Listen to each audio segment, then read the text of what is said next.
Welcome back to Pro Wrestling Edge. I am your host, The Dan Brewer, and I'm here with my tag team partners, the original bro, Josh. What is up?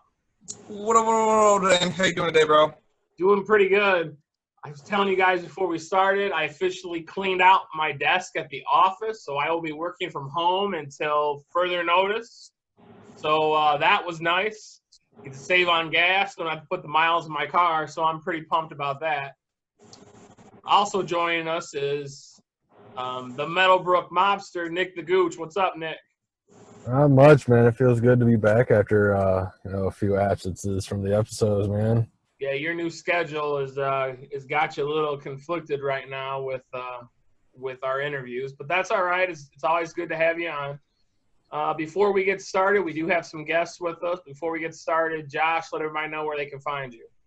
Find me on Twitter at OriginalBro19, Instagram, JRet19, my name, Josh Kowski on Facebook. Gooch, where can people find you at? You can find me on Twitter at NickCaz1, on Instagram at PWETheGooch, on TikTok at PWEPodTheGooch, and at Facebook, my name, Nick Kezalukas. You can find me on Twitter and Instagram at The Dan Brewer, Dan Brewer on Facebook, the podcast at PWEPod on Twitter, Instagram, and Facebook. You can email us at prowrestlingedgepod@gmail.com. You can hear us on Apple, Google Play, Spotify, TuneIn, Radio.com. Anywhere you can get a podcast, you can hear Pro Wrestling Edge. Josh, you got any shout-outs today? Yeah, shout out to the dude that created the AC. It's been hot as fuck lately. Yeah, for sure. What about you, Gooch? Just shout out to Brandon. Other than that, man, not really. Yeah, Brandon's got a new job too, so he was able to join us the last time, but he again won't be able to join us every time like Nick won't. I'm gonna shout out Justin Pilgrim. I'm wearing his new merch today. Talked to Justin on Sunday. He'll be coming on the show for a part 2. He was our 4th interview when we started way back on episode 9.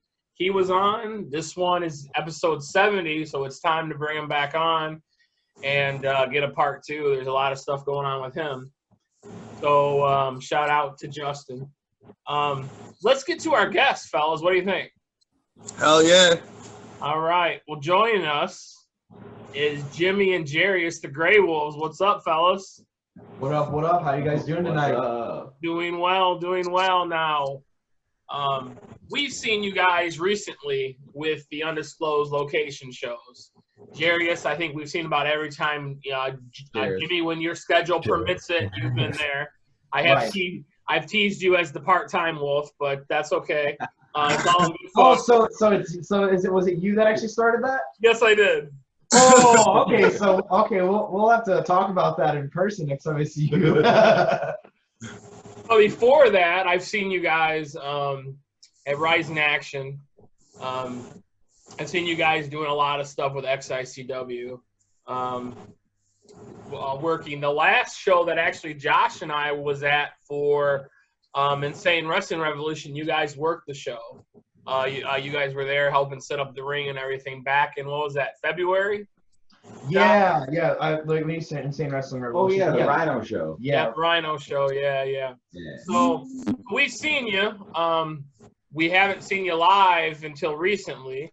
Right. So we wanted to get you guys on and talk about when did you guys first get into wrestling? Like, when did you guys first start watching it? What drew you into wrestling? You can go first. Okay, so I kind of had a rough upbringing, like kind of a shitty childhood, and it was always there. Like, it was always something for me to turn to, like, regardless of what was going on in my life, and I could always just watch wrestling and just get lost in it. Ever since I was like 5 or 6 years old, and I've been a fan ever since. What about you, Jimmy?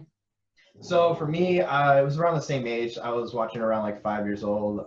That's why I remember like vividly, because my grandma would be babysitting my sister and I, and we'd be watching SmackDown on Friday nights. So, or whenever it was, I was 5, so 20 years ago, however long. But I fell off like when I was in like elementary, middle school ish. Then becoming friends with him, he got me into Impact, or TNA as it was back then. And I saw, like, I remember watching something online because he just gave me a link to like watch their streams, and I see Kurt Angle, and I'm like, wait, they have Kurt Angle? All right. So I just started picking it up from there, watching more WWE, and then yeah, that's pretty much how it came up for me. Yeah, I had a time where I got away from WWE and went to TNA. I think the time frame that you guys are talking about, when Jarrett was still running things and they had Angle and Christian and all those guys there, that was kind of the big time for TNA at that time. Right, like 06, 07, I think it was. Yeah. I want to say I started watching them about a year and a half before Jeff Hardy made his big return after his storyline with CM Punk in WWE, when it was title versus career. So he lost his job with WWE, and then he showed up in the X division on top of was it Ultimate X? Or no, the Lockdown cage. Yeah, it was Lethal Lockdown. He was on top of the Lethal Lockdown cage. And that was like, when I seen Jeff there, I was hooked. Oh, same. Yeah, that's why. Oh yeah, that's why there's this in the background. Oh wow, yeah. Authentic. Got the Jeff Hardy custom belt from TNA. Very nice. Yes. See. So then there came a time where you guys got together and decided that you wanted to get into wrestling. High school. Sophomore year, English class, English 10 specifically. Yeah, we knew each other we didn't hang out like in middle school, but we were in the same class. And then around high school, the topic of wrestling came up. I don't even remember exactly how, but then he was like, "Wait, you're into wrestling too?" And I'm like, "Yeah, dude." And then You're gonna be watching me one day.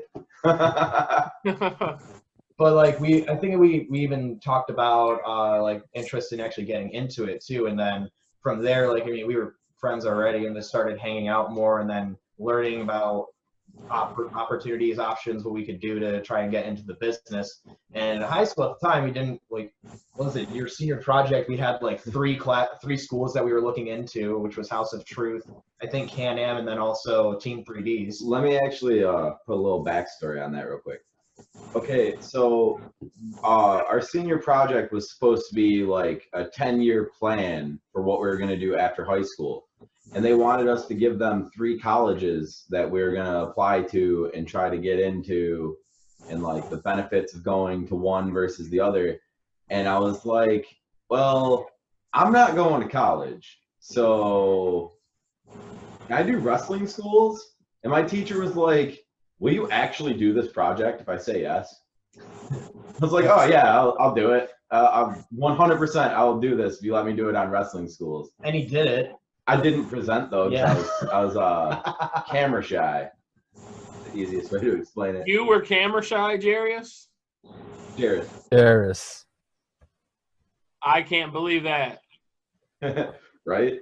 Especially with how I am now, you would never expect me to be somebody that was camera shy. Right. So you guys were looking at, you said House of Truth, Can-Am, and Team 3D? Yeah. Yeah. Where'd you guys end up going? How did that happen? We went to Pure Pro Wrestling. Oh, But it all started in XICW. okay. Yeah. A little bit over 3 years ago, when they did season 3 of Proving Ground, episode 1 was the first day that we showed up, and we didn't talk to anyone before we came there. Like, Right. We just showed up and said, hey, how can we help? We want to get into the industry. You know, we need some avenue to be able to like learn what we need to do and the steps we need to take to be able to become pro wrestlers. And over time, you know, they eventually were like, hey, we know you guys want to get trained. We know you guys want to wrestle. Pure Pro Wrestling's been putting out a lot of really good guys lately. So maybe you guys should go check them out. And this was right around when Nolan Edwards first started coming to PPW, or to XICW. And one day he hit up James and was like, hey, you want to come out to class with me today? I know you guys want to start learning some stuff and you guys want to get trained. This would be a good opportunity. He called me while I was at work and was like, hey, I'm going to class today. It's like, what do you mean you're going to class? And he explained what was going on. And I was like, hey, boss, can I leave and go do this? Like, this is something I wanted to do my entire life. And I went every day for the first, 10 days of class. And then I got on a schedule and was going twice a week and just trying to learn as much as I could. Right, yeah. So we pretty much helped out for like a year and a half or so at XI, and then once we were actually ready. It was like 2 because they had both Kobo shows before we even started training. That's true, yeah, because we did Kobo 2 and then training happened after that. So yeah, about like 2 years, and then they gave us the in the right direction, I guess, and then so we started training out in Flint, and then started in October, and then debuted in August in 2019. Yeah, it took a full year of training before we finally got our first matches. Well, because we were doing 2 days a week pretty much for a minute. Yeah, and we were training with primarily Xavier Justice and Aaron Orion. Yeah. Xavier Justice taught us all the basics, all the beginner things that we needed to learn, and then Aaron helped polish us up so we could actually be a worthwhile team. You learn from some guys that are big impacts in this business. Right. So, yeah. You definitely learn from some good ones. Josh, do you have anything you want to ask me about wrestling school? Yeah, how was that first bump? Honestly, it wasn't. I mean, I guess the thing that probably was worse was hitting the ropes, because afterwards, then I got all the bruises. But the bump was fine because I did martial arts for 6-7 years, so I'm used to falling all over the place. So when I took my first bump, I'm like, oh, okay. I think I held my breath though, so I was like, so I kind of just knocked the wind out of me for a second, but it wasn't that bad. Funny story about the first day that I did bumps, because me and him were there together on the very first day we went, but I kept going every day after that. We went on specific days, but we actually didn't take our first bumps together. No, we didn't. My first bump, they weren't expecting any students that day, so the only person that was there was the sound guy, who was trained and knew what to do, but he wasn't a regular wrestler. So he was like, hey, I'm just going to teach you how to take bumps. And I was like, okay. And he goes, so I'm not going to explain what to do the first time. It's you just got to fall and land on your back. It's you do that, then I'll tell you where you went wrong, and I'll record it. And I was like, okay. And I didn't have contacts back then. I was just wearing glasses. So I bumped. My glasses went flying. The lens popped out of my glasses. And I it wasn't terrible, but there was a lot to be desired. It was rough. You guys said you trained for a year? Yeah. Yeah, like I said, we did 2 days a week because there's not a set schedule with it. So it's pretty much you basically train until they feel that you're ready. So people can pick it up faster or not as fast. So that's kind of how it goes. Yeah, they don't consider themselves a wrestling school. They consider themselves a development center, because a lot of schools, you'll have a set amount of weeks that you come in, and then once you get to the end of that, regardless of if you're good or terrible, they're like, all right, get on out there. And they just green light you right away, and you're allowed to go and wrestle. But that works for some people, but not a lot of people can just be thrown into the situation and immediately start being able to do good or even decent. So their philosophy is that they don't want to put you out there until they think that you're ready, because they also run their own promotion too. It's not just a school, so you're gonna end up working for them at some point, usually the first couple matches, right? And they gotta protect their own brand on top of it. They can't just throw anybody out there. So where was your first match? Was it PPW? Yeah. It was Westland, Michigan in a triple threat. You actually did a 2-a-day. Yeah, my very first day Or a double of shot. wrestling, I did a double shot where I wrestled in Westland in a triple threat and then drove all the way out to Flint to wrestle my first singles match, which I won. I won that. Nice. So you guys both debuted as singles wrestlers. Actually, I think so, right? I think I did. Yeah, because at Sumner Slam. Yeah, I debuted against Blake 182 at SummerSlam. That's Yeah, what it was. this piece of shit gets a debut against a guy that's been wrestling for a couple of years who's actually really good. I debuted against another trainee. Like, he had his first match, and I was like, really? Like, and then at that same show, I wrestled the same trainee that I debuted against a week prior. And I was like, why couldn't we have, like, switched opponents on this? He's just jealous that I got to wrestle our friend Blake before him. And he's been ducking me ever since. Then he goes and breaks his arm so he doesn't have to wrestle me. First a quarantine happens so he doesn't have to wrestle me. Now he breaks his arm so he doesn't have to wrestle me. It's infuriating how hard he's trying. He didn't have too many matches back from his last injury before the quarantine hit, and then he breaks his hand or breaks his arm, whatever it was. Yeah, it's His wrist, I think, yeah. it's pretty crazy. So you wrestled for PPW. I seen you guys with Rising Action. Yes. You guys are doing these undisclosed shows with Horror Slam. Is there anyone else that you guys have wrestled with at XICW? I know you got a big match coming up there. I'm very excited about that one. Yeah, That's gonna be great. Yeah, Jamie Maynard and Billy Ray Daniels at XI this weekend. I'm pretty stoked about that. We got the winner of the very first season of Proving Ground and the winner of, I want to say it was season 6. Season 6 or 5? What season are we on right now? We're on 7. 7? Then it was season 5 because last season was won by Dickie and Aaron. Yes. So it was the season before. So yeah, the It was winner 5. of season 1 and the winner of season 5, which would be great. It'll be a good way to show what we got going into the upcoming season. Like, I'm trying to establish that we're worth something, that we deserve to be on season 8 of Proving Ground when we're able to finish the season. Yeah. Season 7.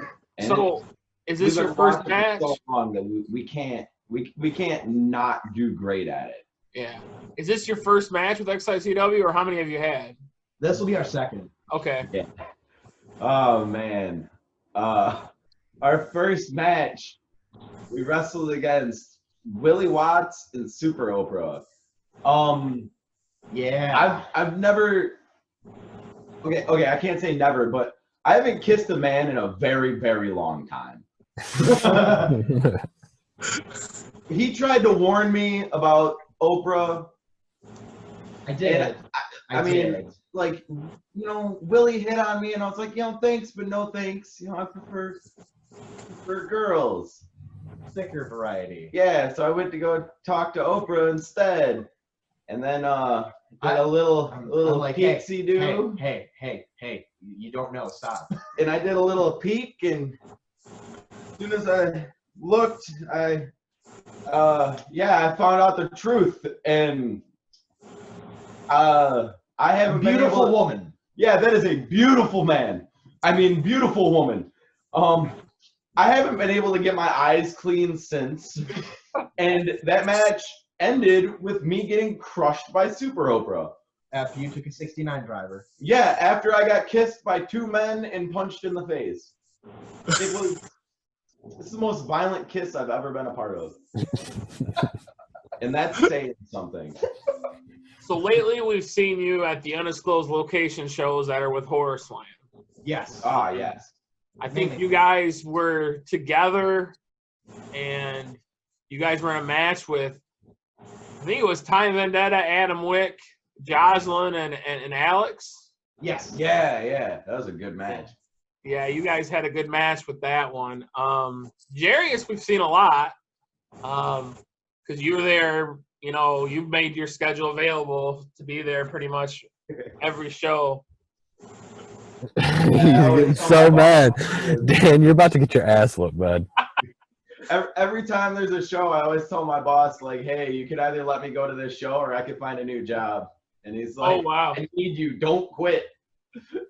Well, they let me go anyway, so I have my schedule's free anyway. Your schedule is very open. Very open right now. As open. I was about to make a joke about 8 Mile. Stop. It's pretty open though.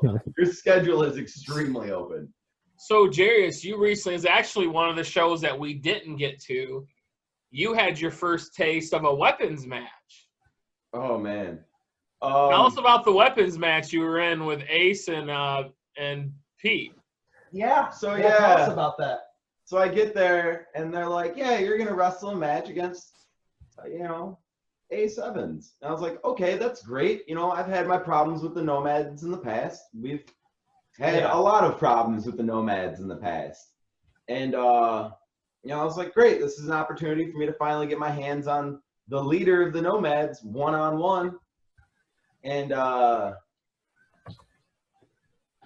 I have seen that Peter didn't have a match. And, I came out just trying to protect myself. Knew that things might get a little squirrely because I know the Nomads like to cheat. So I brought out my kendo stick and maybe a spool of barbed wire. Maybe. Oh, maybe you did. Oh, okay. And then next thing I knew, Peter Be Beautiful was coming out. And he brought a staple gun. And towards the beginning it was weird. He was like, "Hey, why don't we all put our weapons down and let's wrestle?" And at first he almost got me. Right as I was about to put my kendo stick down, I remembered, wait a minute, I've watched this guy for a little bit of time now. That's not what he does. He's all about weapons. I knew as soon as I put that stick down, it was going to be my ass. There's no way I was getting rid of that thing. This man brought a gun with him. Staple gun. He brought a gun with him. I'm still not sure if he even has a license for that thing. So you took a staple to the cheek, didn't you? I got stapled in the cheek. I got stapled in just below my nipple. I got stapled in the back of my arm. Your head? I got stapled in the forehead. He stapled me in the balls. He stapled me in my ass. Like, he stapled me a lot. It got to a point where I yelled, "Stop fucking stapling me!" And I tried running away, and then they stapled me again. So is this something that you like to continue with, or you think you want to stay away from those type of matches? I used to talk so much shit about death matches. I still do. I still will. But like, if the moment's right, depending on who it is, like there's certain people I'd be willing to do it with. What about you, Jimmy? I immediately got called out by Dre Jacobs. Oh yeah, after just a little bit of advice. You might want to turn that one down and be as nice as you can to that man. I mean, we have stories about him. Oh anyways, man, but yeah, no, I can't turn that one down. No, he's gonna get some revenge. So Balls was oh so vicious, so vicious. So Jimmy, when's your first weapons match with staple guns and kendo sticks? Honestly, I have no idea. What was it? So Matt Hagen, I was on Twitter, and so if you know a little bit about death matches, Akira is one of the newer guys that's out. But we love Akira. So Matt was like, man, he's just there with a hole in his chest, just like, it is what it is. And I'm like, well, that's a fucking Kira. Going to Matt Tremont for that one. But he's like, that's gonna be you in a few weeks. When did I get drunk and sign up for a death match? When did this happen? I don't think so, Matt. I mean, I know he's part of the Savage Society, but he's also part of War Inc. That's true. He's with Dre. It's probably them saying like, "Hey, we're gonna kill you guys before you even get started." I mean, we'll see. But honestly, I don't know when my first like hardcore or death match would be. I'm up for it, but I just don't know when that would be happening. I have a few people in mind that I wouldn't mind doing that with, like,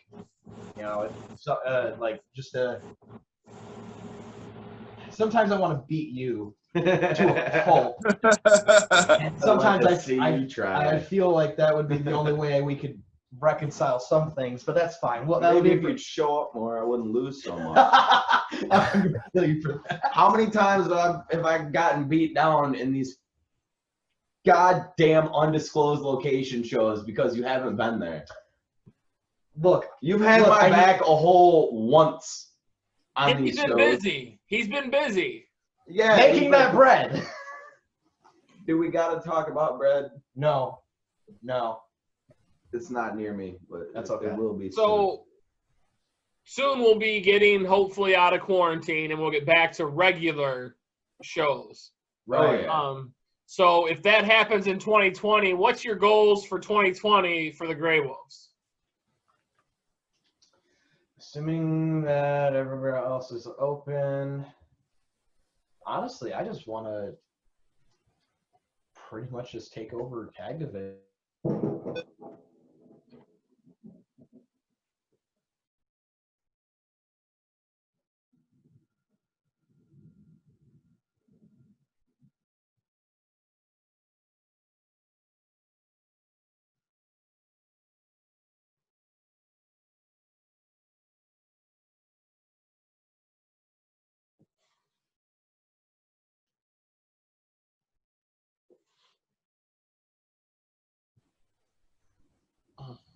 Well, the power went out. Now we're back. I was asking you guys if things get back to normal, what are your goals for 2020?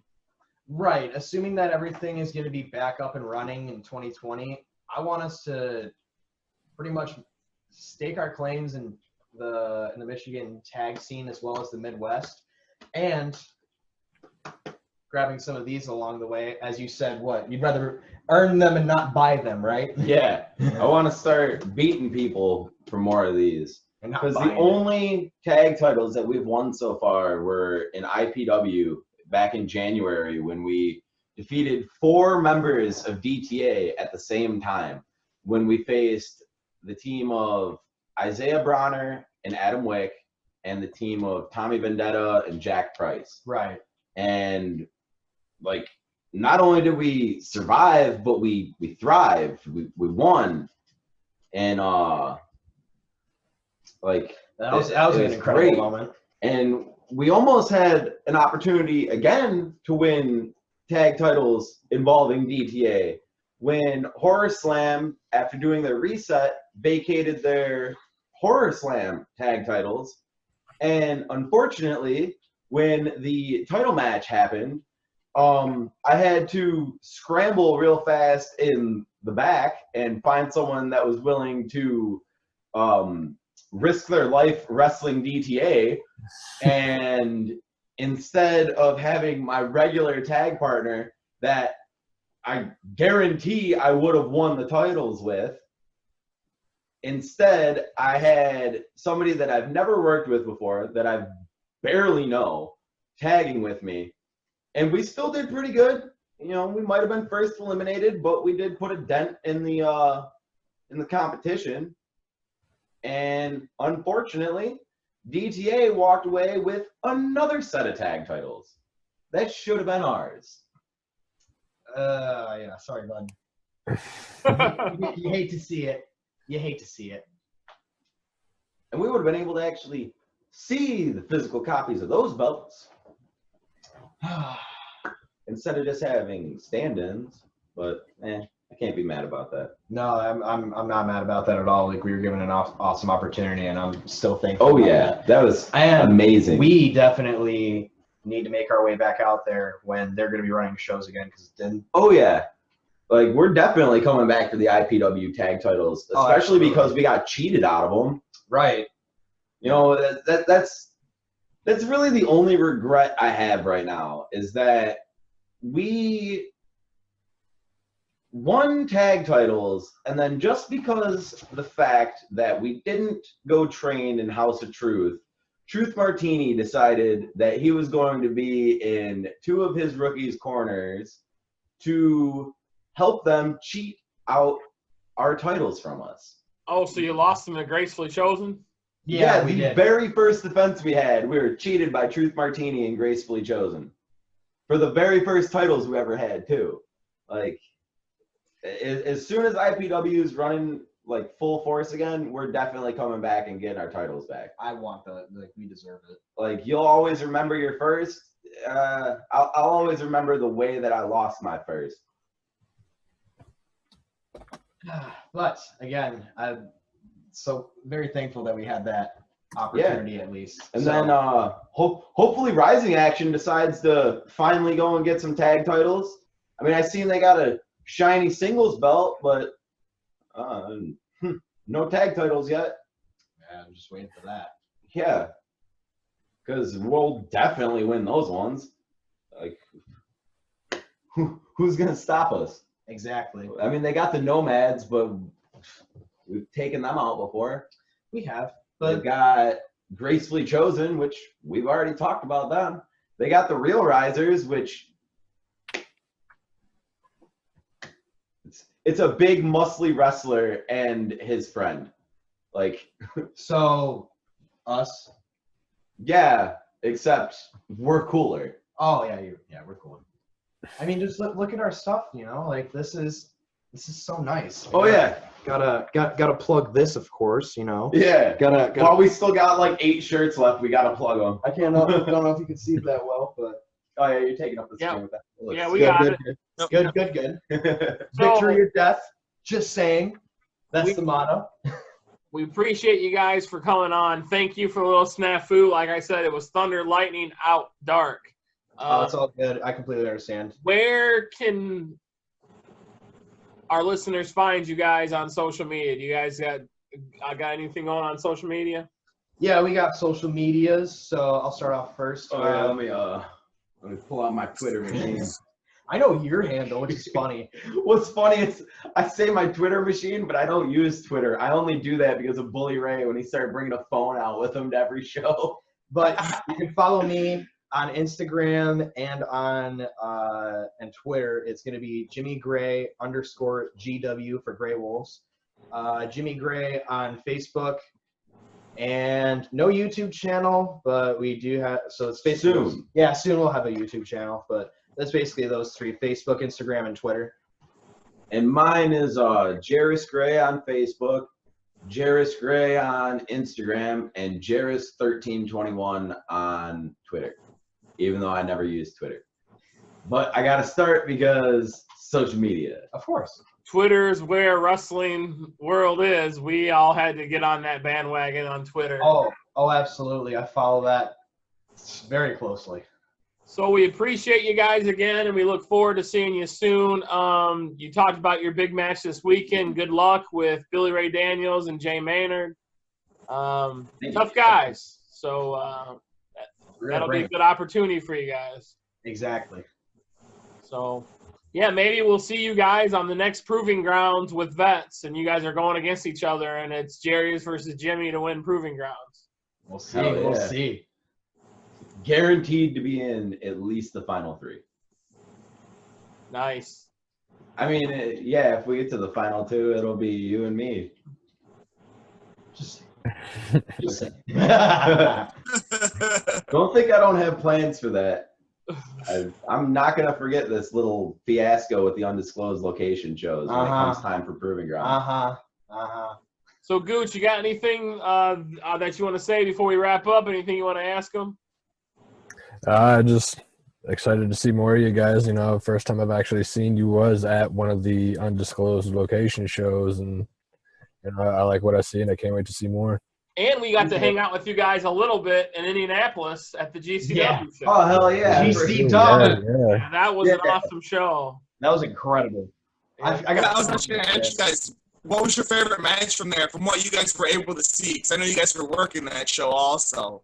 So my favorite match of that night, I can't remember everybody that was in that 6-man, but like just because of when I saw this super awesome sequence into an air raid crash from Cole Raddick, that match, I think Calvin Tankman was in that match too. Yeah, that big Tankman Calvin won. was the winner. Yeah. Oh, that match was so incredible. Is that the one that had, no, KTV was, No, KTB was in another one. Yeah, the match against. I think it was in a triple threat. Yeah, I'm not sure. I can't remember who KTB was in with. The whole show was fantastic. I just can't remember all the details. Yeah. That guy is awesome.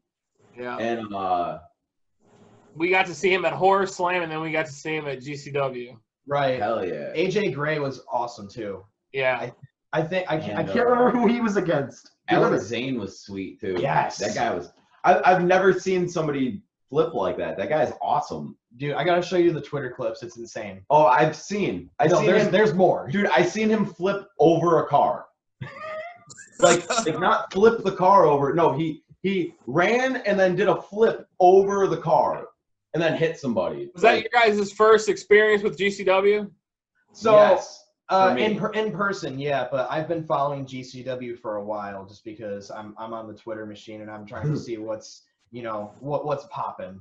Did you I've see never been any? a fan of death matches, so like up until the undisclosed location shows, I was even kind of wary about going to Horror Slam because all I really seen from them was death matches. Yeah. And that's not my forte. I mean, like maybe one day, but not right now. Yeah. Well, if you guys get a chance, check out GCW's Backyard Show from the 4th of July. I plan on Mike it. TV. Schleck blew his dick off with fireworks. Our boy, Shaq fucking killed somebody, ran him over. our boy Uncle Chase was there. So shout out. Yeah, Oh, Uncle yeah, Chase, Chase, Uncle yeah. Chase, Uncle Chase. Yeah, he was there on that show. So, all right, fellas, we thank you again for coming on. Josh, you got anything that you want to end us with? No, just same as always. Peace out.